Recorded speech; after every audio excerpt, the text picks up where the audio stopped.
The superstars of Fan Control Football Season 2.0 are not only the who's who of celebrity team owners and influencers, not the 21 million live views of our Emmy-nominated broadcast. Across Twitch, DAZN, Fubo, NBCLX, Peacock. Or our highlights that scored over 100 million views. And we can't forget best-in-class sponsors. But the biggest star of Season 2 is our play calling app that allow fans to control the action on the field.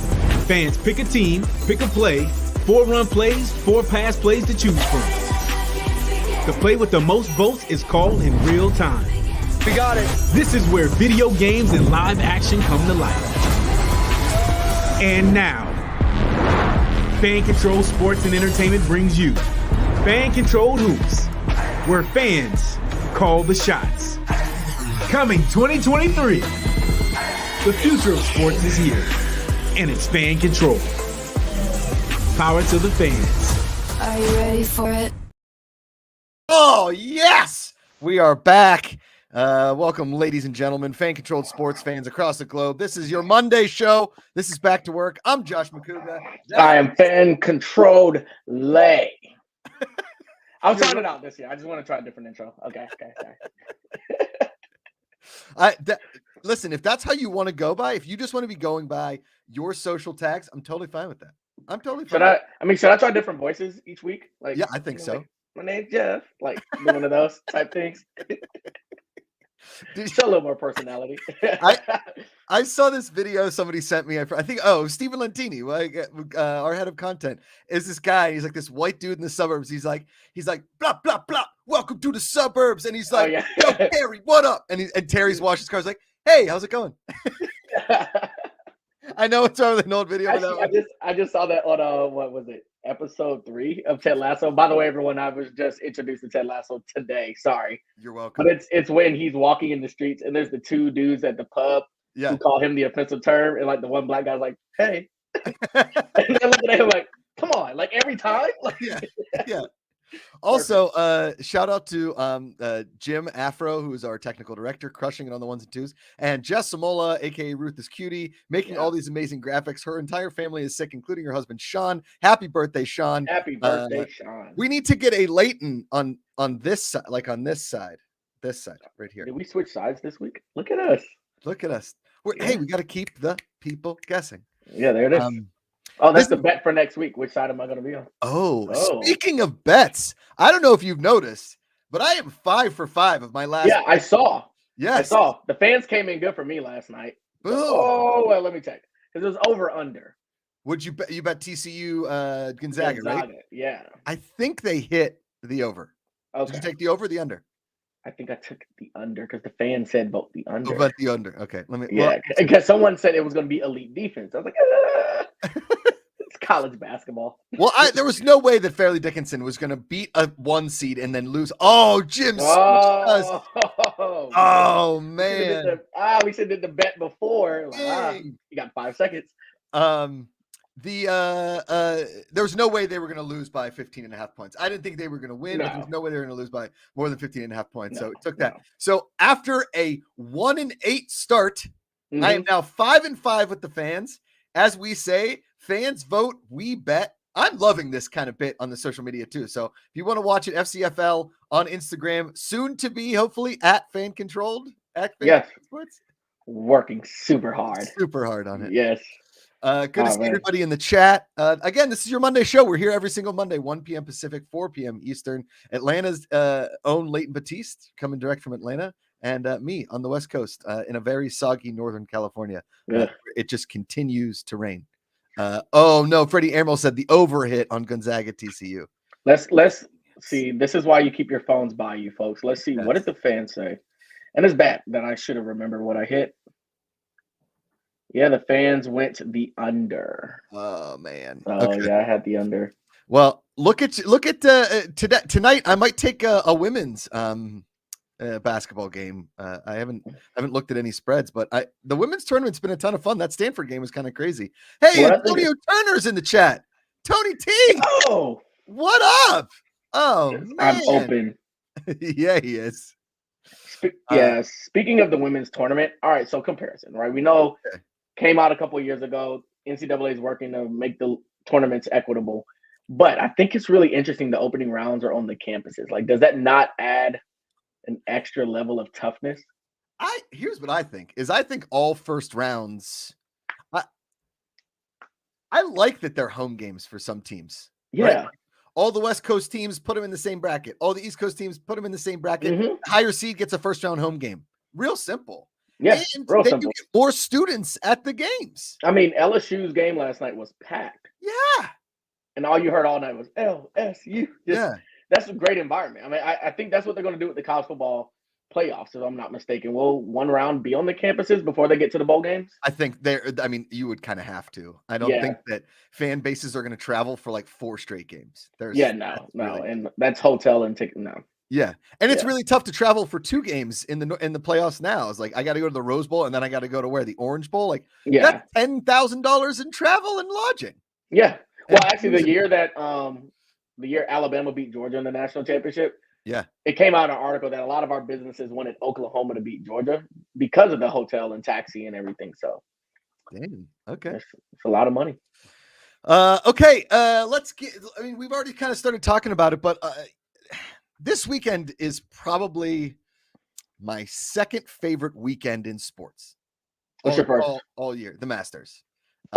And it's not even close. I mean, it's like the Masters and everything else. And I know I'm like a diehard sicko when it comes to golf, but when I was a kid, right? Mm-hmm. My parents, mostly my mom, because my dad just listened to what my mom said, because he's a smart husband. She would let us skip school on the Friday of the first round of the NCAA tournament. She would let us skip school. Okay. Oh, that's cool. So we could watch the tournament game. So it'd be like me, my brother, our best friends. And we would go to one of our houses. We would order a bunch of pizzas. The older guys would go and like try and buy tobacco at a store like Chew or Swisher Sweets or something ridiculous like that. Right.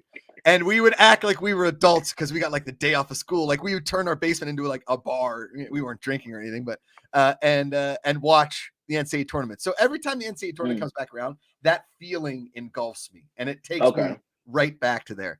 And I got to be honest, like the first day was awesome. I feel like the entire weekend didn't have as many buzzer beaters and like world shockers besides the 1-2 seed winning and the 16 seed, obviously. Yeah. And the 15 seed. Awesome. The 16 seed. It's almost like we're kind of spoiled now because like, 16 seed will do it every now and then because, but I mean, I enjoyed the weekend. So I purposely was not in front of the TV as much just so I could get that feeling of, yo, Princeton won. Like you get those notifications from your guys in the group chat. I think that's what I enjoyed about the weekend and my mom.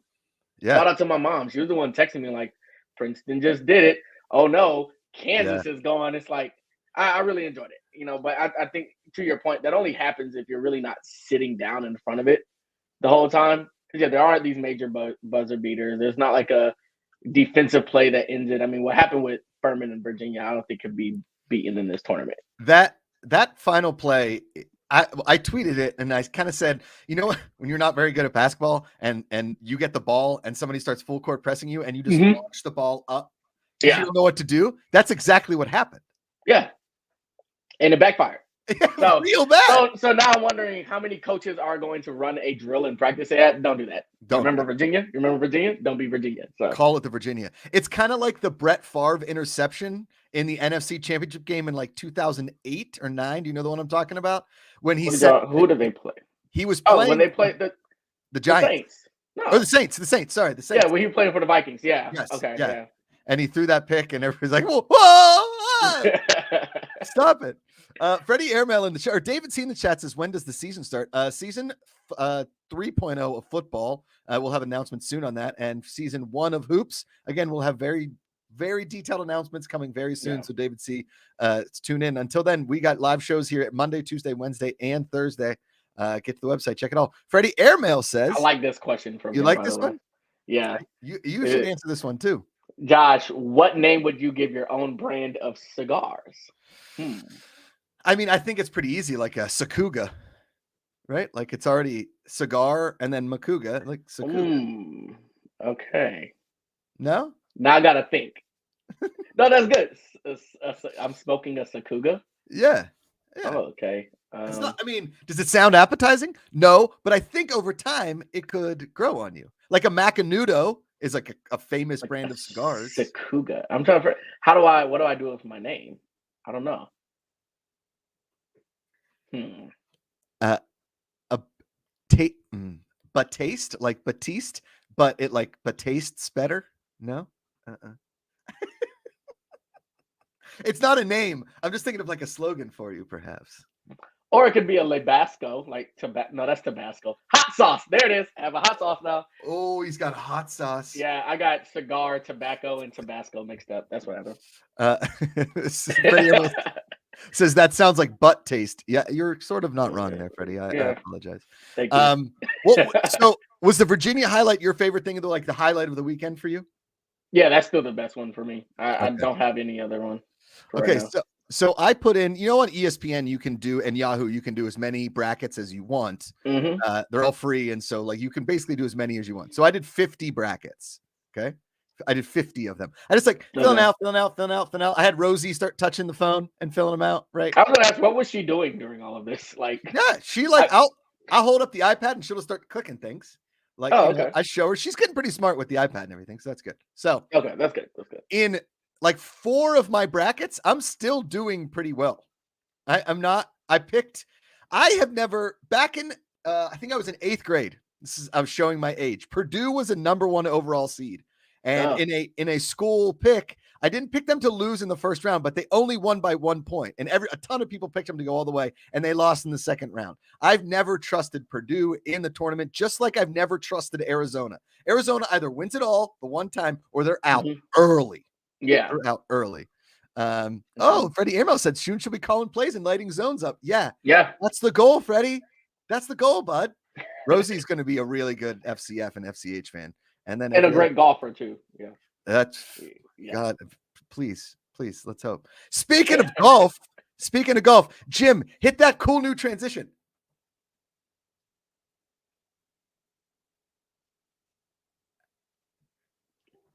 Oh, we'll do it ourselves. Back to work. I swear to God, StreamYard works 80% of the time, 100% of the time. It's honestly a lot like Sex Panther. Okay. Everybody's favorite play. So I get a voice text from one fan control play, Leighton Batiste, on Saturday morning. And I'm thinking to myself, oh no, what did I do? What did we do? Because for those that don't know, Leighton, myself, and Jessica Samola are basically running all of social media for fan-controlled sports and entertainment. And congratulations to them and us. We had our first 1 million hit view on TikTok. Thanks to all you, the fans, and everybody else since the season. This is actually a really big deal. I didn't know how to feel about it. When you texted it, I was sitting in downtown Atlanta. It was like 1 o'clock in the morning. I'm out with my guys. We decided to just walk the city. There's this beautiful fountain in the middle of the city. And we're just sitting in front of this fountain. I'm like, guys, we really just hit 1 million on TikTok. And my guy goes, I'm proud of you. Thank you. Thank you, lawyer friend. It's a big deal, man. Like, I think in my entire life, I've only had like 3 or 4 videos hit 1 million views. One on YouTube, and then one on, now Jim's just messing with us. Oh, see, there it is. It's winning a national championship is hard. And it's a 4-part series up on TikTok. You guys can check it out. It's a ton of fun. Leighton and I wrote it. Leighton edited it. I voiced over it. And we've got another one coming in a couple weeks. So stay tuned. This is a fun series we do. And if you guys have any content that you would like to see from us, maybe we re-edit some highlights from the season. We do some like funny stuff. We're happy to put all of that into action on our social medias. We want to make our social media way more fan friendly and fan involved. So please get involved with us. Whoa, King Ka quietly sitting here with 2 albums with over 10 million streams each. Oh, whoa, well. Well. I didn't know that King Ka played in Hall & Oates. No, I'm kidding. Was that really him the whole time? Legend. Yeah, he's actually Hall and Oates. Oh, that was the news of the week, and Bobby Caldwell passed away. I know. Yes, I should have know. texted you. I was hurt. I tweeted all about him. And what was crazy, the day before, the entire day, this is random. The day before, I was whistling that song. What you won't do for love. Yeah. What you won't do. Whole day I'm whistling it, and then the next day I was like, oh man. Did you curse him? No. We're gonna get into curses in a little bit. Yeah, we do have. But you were saying something about my voice note. Yes, voice note. So Leighton voice text me, and Jim, we're gonna move on to the next subject here, so you can flip the graphics. I'm trying to give Jim a heads up because I think StreamYard is really messing with him. There it is. It actually looks really good. It's good. Okay, so Leighton sends me a voice text, and he goes, "Hey, so I just finished the 5th episode of Full Swing, which is the golf Netflix doc series, which I loved, but I have a lot of issues with it. I wanted it to be more like Formula One Drive to Survive. However, it wasn't, but it was still great." And Leighton says to me, "Hey, I'm watching this, and I didn't realize that you needed to be like really big to play golf. They're talking all about size and this guy and doing this. So now this eliminates me from another sport. Short guys, we're getting screwed." And then he just like stopped voice text. So context.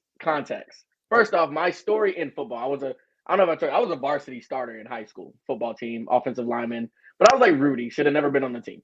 Okay. Anyway, so because of that, I've been looking for a sport, and I thought I finally found it in golf. Then I'm watching this, they're like, yeah, he's 6'2", 210. I was like, now golf is like basketball. Like it just took it away from me. So maybe is cornhole a sport for short people? Like what is sports for short kings? Okay, here I've got a couple I've been thinking of. Okay. One, right. Bowling. Yes. You short and compact. Matter. It doesn't matter. That ball is going to knock over those pins no matter who's throwing it. Okay. Jace basically said there's always room for us in ice tennis, my boy. Yes, we're working on ice tennis on skates. It's pretty good. So fun. BC line Leighton, has the golf report from Josh passed? No, here's your golf report. I think sports like racquetball or squash, I don't think you need to be super tall for those. What about pickleball? Pickleball, just quick. You just need to be quick, right? It's a smaller ultimate court. Frisbee. You just gotta be fast. Real and fast. Have good hands. Yep. Really fast. They're very underestimated on speed. Yep. I don't think you need to be tall to play rugby. Hear me out on that. No, you need like stock. Yeah, that's right. It's the perfect game. So like right now they're kind of trying to figure out what's happening to the fullbacks in the NFL. I think they're going to go play rugby. See? It's a perfect sport for fullbacks. I'll show you. Yeah. I'll tell you what other sport, which I've been watching a ton of, that you don't need to be tall. Cricket.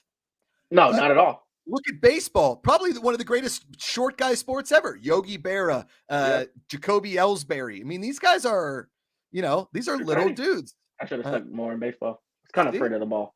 Yeah. Hockey, you kind of need to be a little bit bigger. Some of the smaller dudes, like 6. Oh, BC line, hurling, lads. That's the sport. You ever seen hurling? No. Hurling is intense. It's an Irish sport. It's like field hockey mixed with lacrosse, mixed with I don't know, like violence, I guess would be the hurling stick is it's hard to explain. Freddie Airmail says the best. If cornhole can be a pro sport, so can mini golf. Leighton, I think you would crush in mini golf. Here's the thing: is just the name mini golf. That's insulting. Insulting. Like, yes, I'm a mini golf pro. Putt. Just call it putt. Yeah. Yeah. Or go-kart racing. Well, you don't really have to be tall to be a NASCAR driver. Dude, all the F1 drivers are like 5'5". They're tiny. Oh. They're little guys. Horse racing. They're super short. Oh, yes. They're super short. Dang. Yes. So yes, I think there's a lot of sports for short kings out there. And since we're talking golf, I'll leave you on this one. A heartbreaking finish to the tournament this week.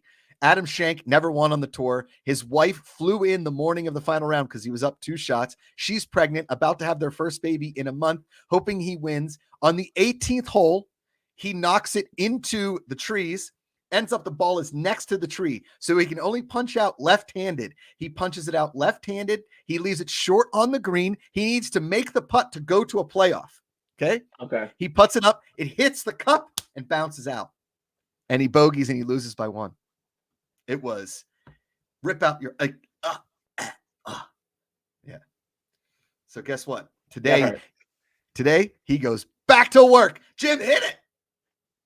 Back to work. We got it. This is going to be my most fun thing that we do. I swear to God. Okay. This was a comment on TikTok, right? Because our third video went into, I said the term blue bloods. And I said schools like Arizona, Syracuse, Ohio State. Okay. And people in the comments crushed me, saying this guy doesn't know what a blue blood is. So Leighton made a response video, and I would like to argue with you about what a blue blood is. So I'm open for argument. I've been reading the comments all day. Okay. Do you want to explain your logic? Yes. Okay, go ahead. Yeah. Okay. So here's what I think a blue blood is. A blue blood is a school that perennially competes at the highest level and is always there when time comes to win a championship. Now, they may not have won a ton of championships, but when I think of blue blood schools in football, I think of schools like LSU. Maybe doesn't have I think they only have like 2 or 3 national titles. 4, right? 4. 4. Sorry. I'm making the college football one. It's going to be interesting. Yeah. Okay. I think of schools that are constantly at the top of their conferences. And that's why I said schools like Syracuse. Syracuse ran the Big East forever. Yeah. And a long time. It's a shame that like the program is kind of on the down, but it'll pop back up, right?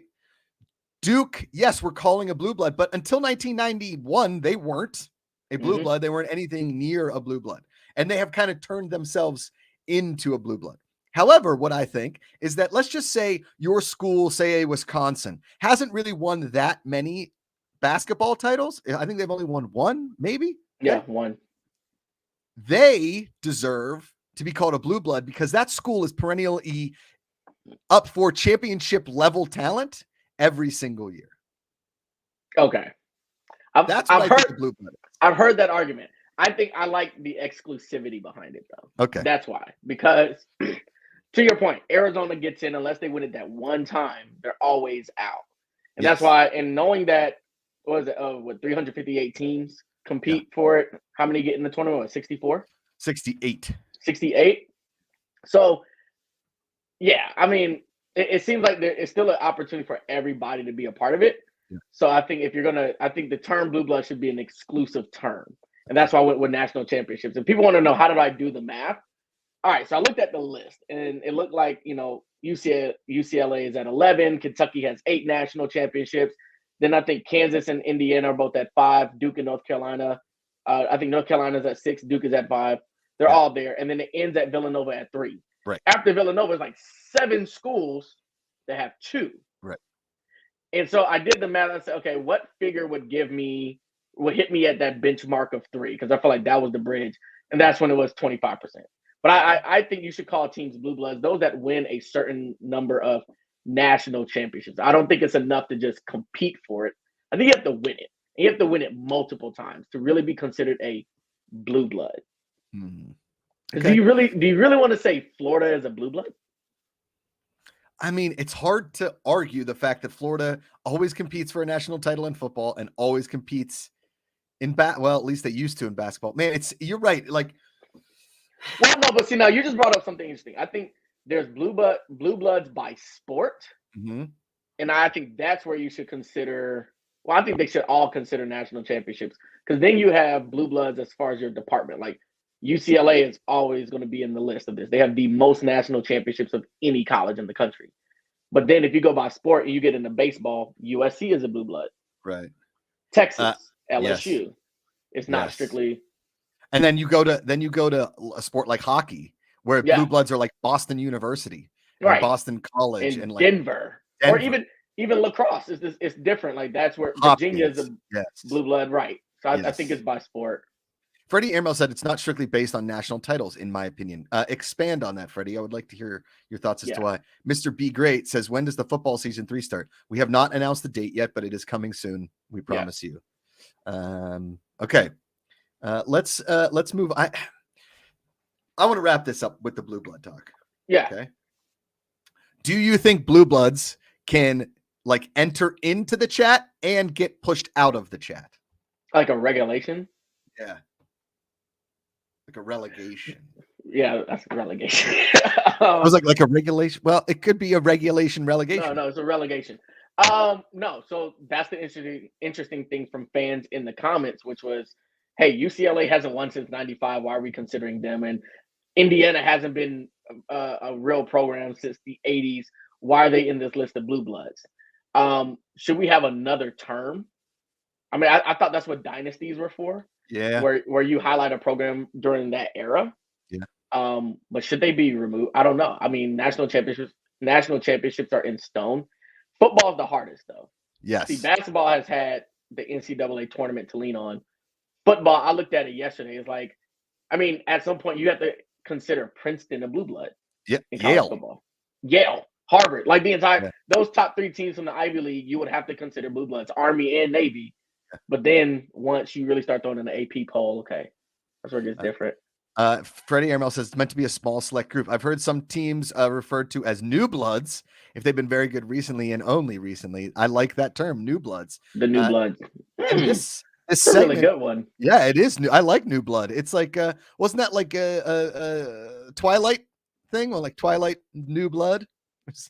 No, I can't remember. I watched all the Twilights, yet I hated them because I was like super Harry Potter. Yeah, they stole. This segment was brought to you by Blue Bloods. It was on CBS. Now it's on TNT, starring Tom Selleck as a cop. My mom loves that show. Yes, Jay Spacely. I'm an LSU fan. Oh yeah, of course. Yes, go Tigers. Okay. That is a dream of mine. I have to get to an LSU game and I have to take my dad. Like you've got to go. I went last year for the first time. Okay. But now I want to go to an LSU game against an SEC team. Yeah. Either Bama or Florida. Oh, yeah. Gotta go. Yeah. So my little nephew's name is Bo and it's spelled Beaux. Like, see, that's nice. Like go Tigers. Yeah. Wait. Before we move on, if I choose a Penn State game to go to, which one do I need to go to? Well, we never beat Ohio State on the road, but there is a shot of us beating Ohio State at Penn State. There's always a shot. Yeah. We don't have, and that's probably like the most heated game, at least for Penn State fans. Ohio State fans only look at Michigan. We're kind of like the step below Michigan as far as rivalry goes. Okay. Yeah. But if you were going to pick a home game, you would pick Ohio State, Wisconsin, or Michigan, maybe Michigan State. Yeah, this past year, I just learned how big of a rivalry that is. Yeah. But it seems like it's only a big rivalry because y'all can't play Ohio State or Michigan on Thanksgiving weekend. So I was like, I'll take you. Well, a 5 football fan says the whiteout game is the best. It is. It's incredible. The whiteout game. Okay. I was at the first whiteout and I was blacked out drunk, but it was awesome. The thing about like Penn State games is that, like you said, the out of conference stuff usually like a good fan breakdown, but as soon as we get an afternoon game, like a 4 o'clock or even an evening game, it's absolute pandemonium. Pennsylvania goes from State College goes to be the 3rd largest city in Pennsylvania on game day weekends. Oh, that's how many people flock to State College. That's good to know. Yeah, I need to go. Okay. Freddie Airmail says Michigan is the one home game out of those for PSU in 2023, 11-11-23. Okay. Cool. Michigan State and us, we always play for this thing called the land grant trophy. Yeah. Because we're the first 2 land grant schools. But we called it the blood cup in college because during that week you had a blood drive between the 2 colleges and you were trying to out donate blood to them. And so we called it the blood cup.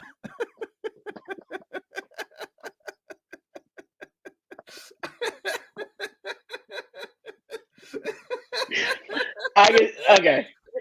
That's funny. I can just see students on their last leg, like, go take all my blood. Right. All right, Jim, let's get back to work. What a good timing. All right. Next up. I'm sorry, Freddie. I'm gonna let you. What is the Gatorade? What is the Gatorade bath equivalent in this? I think you have to fill it with like the fake movie blood, but it's got to be that real thick movie blood stuff. Yeah, almost like Nickelodeon slime thick. It's Yes, yes. A viscous substance. All right, let's all right, so we have celebrity curses. As anybody that's a PSG fan, Paris Saint-Germain fan, you suffered a loss yesterday, and it could be because Kim Kardashian was in the building. So we decided to look at what were some of the greatest celebrity curses of all time. And with Kim K, she's taken down 3 soccer clubs in Europe. She's taken down Arsenal, now Paris Saint-Germain, and AS Roma. Go Lions. Right. Which, by the way, I had a chance to almost go to an AS Roma game, and the people I was with didn't have their IDs on them. Great. In the States or over there? Over there when I was in Rome. Yeah. I went to like 7 or 8 of them when I was in college. I did a semester in Rome. It was amazing. Was right there at the ticket office, and because the 2 people with me didn't have their IDs, we couldn't get tickets. I got hit in the back of the head with a flare. Oh. Yeah, it's awesome. Okay. Yeah. Well, anyway, then, Drake also in the hole. Let's see. I know he's helped Toronto and he's helped Tyson Fury, but he's also hurt Conor McGregor. And there was another team, the Maple Leafs. The Maple Leafs, his own town. So his own Toronto town. Yeah. Well, which one is Rob Lowe? I can't. So Rob Lowe wore that like plain NFL hat in the stands during the Super Bowl, during the worst Super Bowl in the history of Super Bowls, that Rams Patriots in 2019, I think. Which, by the way, I tried to hype that bowl game, that Super Bowl up, because it was us. Yeah. I tried to say, oh, well, it was a great defensive game. Didn't help at all. Not at all. Yeah. So Rob Lowe cursed that one. I just find it so funny that he's become the poster child for like Go Sports, right? Oh yeah. Just give me a league hat. I don't want to cause any controversy. Right. I like to think of my mom's not allowed to go to Steeler games anymore because every time she's gone in the last 5 years, we've lost. I don't wear certain jerseys anymore. I still own them because I'll never throw them away. Okay. But every time I've worn them during a very important game, my teams have lost, right? I don't go to certain bars anymore to watch games because I know that I can be a curse. Now, is that my own superstitions? Of course they are. Okay. Of course they are. I like finding out teams that have like, there's the hat. There it is. Look at him sitting. He looks like a ref. Looks like a narc. Yeah, he just. Hey, you kids like Dave Matthews Band? Oh God. Who'd you buy the beer from? Can I buy beer from them? He's just like the undercover cop at the concert He's the guy. Yeah, he's the guy you sit to. He's like, hey man, the refs are just trying to do their job. He's like, get out the section. Shut up. Okay. Yeah. I like teams who have uniform rules so that they don't break any curses, which is like why LSU wears all white at home. It's like. Yep. He looks just like that guy. Yes, him.